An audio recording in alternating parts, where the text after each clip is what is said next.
Yo, what's up, y'all? I wanted to come through and make another video talking about religion once again. Unfortunately, I'm not even a religious person. I'm not a part of a religion. That's what I'm saying. And I just came across this TikToker. I don't remember his name. We were just scrolling, as we do, we scroll.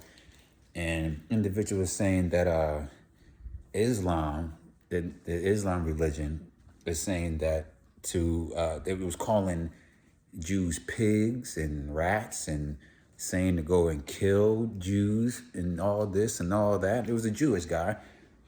And I didn't quite understand because that's not what I understood the Islam faith to be about. You know what I mean? And being that Islam, received, or the Prophet Muhammad received the Quran from Archangel Gabriel, right? That's the common understanding of the faith of Islam.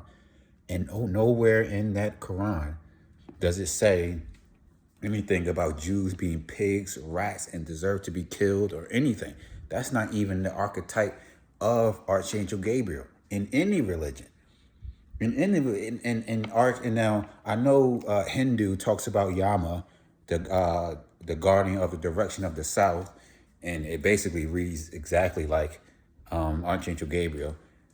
And also the Christian Bible talks about Archangel Gabriel in the positive manner, and also Jews as well in their Torah, or I don't know what their book is called, but in their book. So that's not even the archetype of Archangel Gabriel's, and nor is it in the Quran that says that. What it says though about pigs and animals is individuals who get far away from all possibilities. Now, y'all, if you ever seen my other videos where I talk about all possibilities and no thing and things of that nature, when you get far away from all possibilities, let me put this here.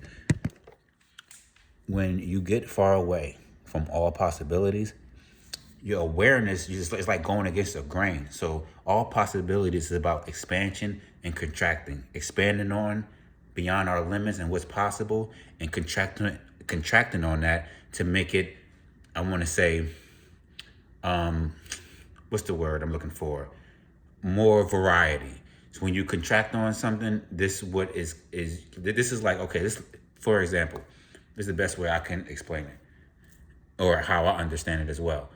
When you contract something, this is something you elaborating, or you versifying or diversifying something. So take technology, electricity. Excuse me. Take electricity.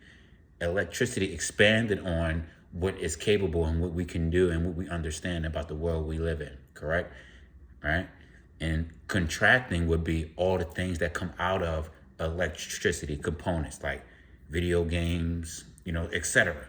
All the things we utilize electricity in. The next expansion of electricity would be nuclear fusion. That would be the expansion of electricity, and then the contraction will be like a focus. Like, look at a contraction like focusing in on something. So when you focus in on nuclear fusion, this is where we're going to get a bunch of different things we can plug it into. A bunch of varieties, just like electricity. You got a whole bunch of things that we can utilize for electricity or with electricity, etc. So when you do this, as far as like your mentality or your soul and your spiritual awareness and things like that, where the universe is always contracting and expanding.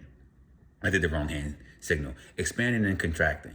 And what the Quran says, when you get away from expansion and contracting, and you just want to maybe focus on contracting, or you only expand, you're getting away from the core principle of what even pushes our boundaries and limits and restrictions to another level. And we get out of certain things, out of certain natures. So this is like going against the grain. You're not expanding at all when you're supposed to. You're not contracting at all. I'm doing the wrong hand signal, but forgive me. You're not contracting how you're supposed to. And the Quran is trying to tell you that when you do that, when you go against the grain, when you go against all possibilities, and you have a limited awareness level, meaning like you don't contract and you don't expand, you're limited to those things, one or the other. This is how you fall into a lesser understanding. You fall into a lesser form. You fall into a form that gets diminishes over time, meaning like the form, like your body. Like we're all spirits and souls in this vessel. This is our vessel, isn't us. We are experiencing this vessel in real time. You understand what I'm saying? Like that. This is what we're doing. When we perish, we leave this vessel behind, and we go to our mind, our mentality, the what our maker, our mind. That's where we're going.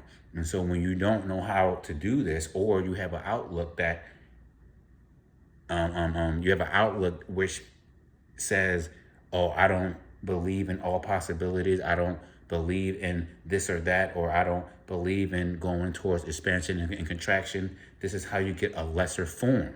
Your form that you come into is a one of an animal. Now we say animal, but it's just getting lesser and lesser. You're going to start to become an animal. Then you're going to be an insect. Then you're going to be what's those one cell organisms, stuff like that.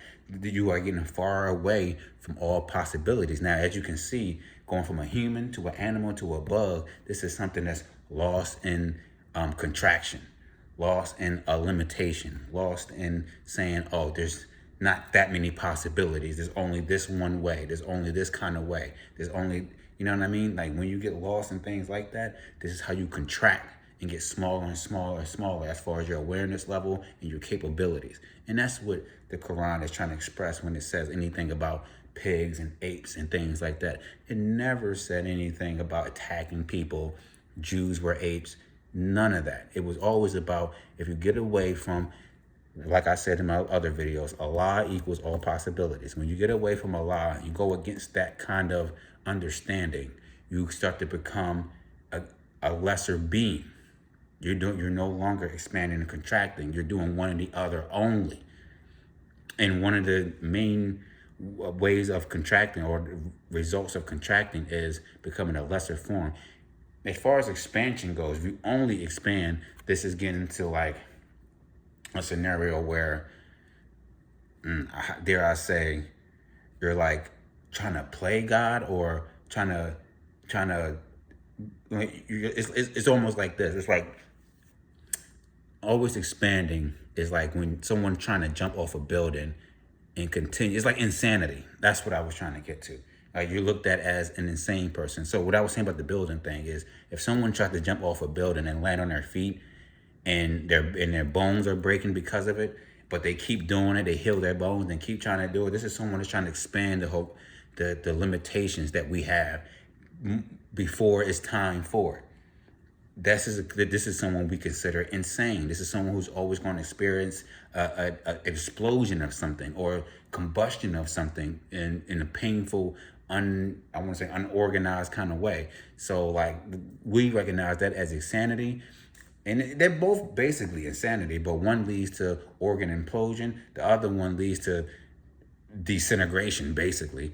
And so that's what the Quran is referring to. It's not talking about Jews. It's not talking about any specific individual, party, or person. It's basically explaining when you get away from all possibilities, you start to have limitations. These limitations can look one way depending on if you're lost in contraction or if you're lost in expansion. These limitations can be getting lesser and lesser in the physical form and in awareness, and or you get into a point where you're just destroying yourself, and you're going to live a life like that until that's all you experience is destruction of oneself. That's all it was saying. Now, I don't know why some Jewish people think that, well, the individual was explaining to me that there's a certain kind of person saying that this is what the Quran is saying, like a Muslim is going around saying that the Quran is saying kill Jews because they're rats and pigs and things like that. That individual is going on his own merit, is going rogue on his own to talk in that kind of manner. He didn't get that from the Quran, because the Quran doesn't say that. This individual took matter into his own hands. So, and apparently, this individual, the Jewish individual, was running on that, saying that this is what the Quran preaches, and this is why we look at Muslims the way we do. Essentially, and this is completely false. Like the Quran was given to Islam from a space and location where Gabriel operates, and I'm talking about they was in a space and location to receive this through Gabriel. Whether people believe that or not, if you read the Quran, it basically explains how to be. I mean, I ain't gonna get into it. I ain't gonna get into it because you got to understand what Archangel Gabriel even is. It's a awareness. It's a space and a location to be aware of. That's the energy. That's all it is. It's a space and location. They call it Jabrail. They call this angle. Angels are just angles, higher perspectives. That's what an angel is. It's a higher perspective angle to attack something. When I mean attack, I'm saying like to handle a situation, like a higher, let's say a higher leverage point. Like you know when you're like playing video games and you take your leverage points. I hope I'm saying it correctly, and you get like a better angle to attack the situation from, the problem from, like a better angle, not the best angle, not the worst angle. So when I'm saying attacking, I'm not talking about war. I'm not talking about violence or anything. I'm talking about an angle to attack a problem, a situation. It don't got to be a problem. It could be something that you want to do in life, a road that you want to take, a positive thing or a negative thing. But it's an angle that you take it. We refer to it as angelic because it leads to more prosperity and positive outcomes than not. And majority of the times, it is a positive outcome, and it's not a negative or harmful to you at all. So that whole understanding, you should now know that's what angel means. So this angle or perspective is the space they call Gabriel. And this angle is all about building on one's thinking and communicating in order to get to a promised land, in order to get to a favorable state, in order to get to an emotional state of, I want to say balance, but it's more so free flowing or how can I say this? In astrology, it's the 10th house, the 11th house, and the 12th house. That's the space and location of Gabriel. So if you understand astrology, you know what I'm talking about as far as those houses and what they represent. And that's the area of location of Jabril. So these individuals was getting those kind of angles, those kind of perspectives in order to handle their situation that they was going through in those times. And that's every part of the world. Jabril and Archangel Gabriel is not exclusive to Islamic or Muslim or the Middle East. It's in, like I said, even though they don't call it angels or Gabriel in Hindu, but the guardians, the four directions, the guardians, they have 8 directions. They have 8 directions, but the north, south, east, west all correlates to the same kind of energy if you look at it from the perspective that I'm giving. Same thing with Judaism. I mean, not Judaism, Christianity. You know, Archangel Gabriel was responsible for the conception or the I want to say the birth of Jesus Christ. You know what I mean? So it's always into giving a better way of going about things, giving a better way to build upon whatever you're going through, your educational level. That is going. When I say educational, like what you're aware of, what you know, it's always going to give you a way to. How can I say this? That it's always going to give you a way to understanding or knowing something better so you can actually accomplish your goals, accomplish your dream, the 12th house. So the 11th house, knowing, being able to, being able to articulate yourself in the public arena and present yourself better in the eyes of others and as far as like a structure and your linguistics and how you just carry yourself in diplomatic, whatever that word is, like how you carry yourself in an honorable, just way. And that's all for going to the 12th house, so you can actually have your own group, have your own team, and you're moving in a direction of positivity that leads to your dreams coming true or your reality matching how you imagined it. You know what I mean? And that's the the goals of that perspective, the goals of understanding that angle. So, like I said, I don't know why that's took it out of context, but it was from other people. But that's what I've seen in the Quran, and I did not see any kind of targeting as far as violent wise to Jews and other groups. Now, it does mention Jews and Christians in a way of being wrongdoers, of not accepting all possibilities. They say Allah. Now, but it doesn't go into violence. It always says that this Allah will deal with them as it sees fit. It never goes into attacking or being on a crusade or in a warlike state. So I just wanted to make that point.